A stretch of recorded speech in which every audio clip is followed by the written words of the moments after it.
Konseho sa lungsod sa Minglanilla wa motugot sa gipangayo nga permit sa usa ka quarry company aron pagpadayon silang development alang sa goat farm ug motor pool. Ang luna duol sa nangliki nga kayutaan sa sitio na po sa barangay Gintaruhan, lungsod sa Minglanilla. Ang detalye sa live report ni Femari Dumabo Fem.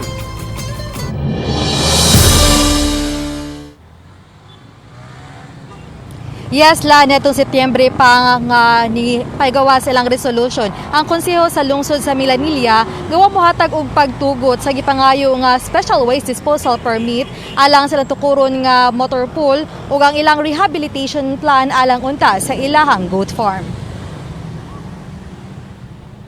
Gipagawa sa konseho ang maong mga resolusyon aron wa nagyud kalihukan nga himuon sa lugar nga apektado. Hangtod karon, problema pa sa mga mulupyo sa sitio na po, barangay Gindaruhan, ang pagpangliki sa yuta sa ilang bukid. Gani sa kuha nga mga video sa Minglanilla Information Office sa lugar, lakip sa mga nangliki ang pipila ka parte sa balay sa mga residente. Nabantayan ang pagpangliki sa ulahing bahin sa niaging tuig. Mato ni Attorney John Ray Bragat, Municipal Administrator, nga gipasubay na sa lokal nga kagamhanan ngadto sa Mines and Geosciences Bureau ang pagpangliki sa yuta ug aduna nay rekomendasyon alang niini. Ibutang nila, there is a clear and present danger that a landslide may occur. Ni-apply mo na sila og solid waste disposal. Solid waste disposal, itong mga gipang-kab-kab nila ba? Mga kab-kab, i-dispose, solid waste disposal. Gi-deny na sa ato ang konseho. Kay, lisod man kayo, tandugon pa na dihang bukid, base niya hinuog mo samot, hinuuna. Suma sa Municipal Administrator, sukad na suta ang padayong pagdako sa liki. Gibalik-balikan na ang mga mulupyo o gitambagan sa pagbiya sa dapit. Temporaryo silang namakwit diyang nasinati ang sunod-sunod nga kusog nga pag-ulan nito Oktubre. Apan, namalik ra usab sila dihang niinit na ang panahon.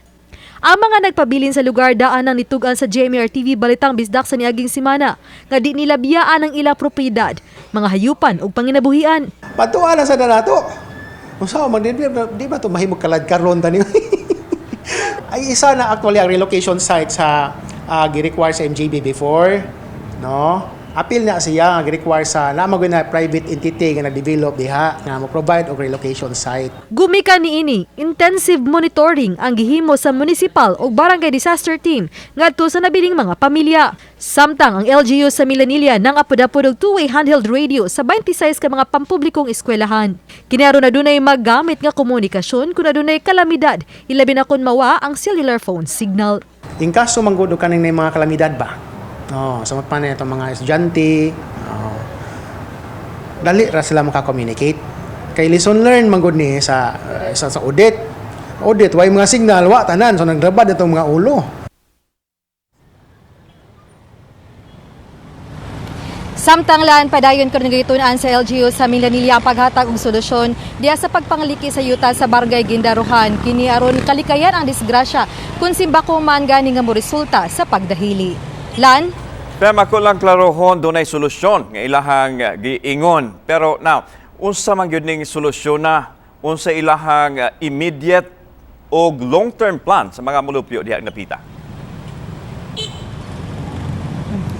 Lan, matud pa man ni Attorney Bragat nga adunay gi-provide usa na ka sa requirement nga adunay gi-provide nga relocation site ang maong company alang sa maong mga apektadong pamilya. Apan mo na karon kay ang gusto mo po sa mga apektadong pamilya nga paligunon lang ng dapit kun di nakita ang pagpangliki sa yuta aron di lang usab sila mobalhin. So mo na karon ang ila pang gisabot-sabutan kun unsaon na pagpapaagi nga mapalig-on or kun unsaon usab nga ilahang makumbinsir ang mga mulupyo nga magpa-relocate. Lan? Doon na ba'y posibilidad nga kinahanglan i-force evacuate ang mga tao diha kay dili man ni maunya-unya kay gausab-usab ang panahon karon galihok ang yuta, fam?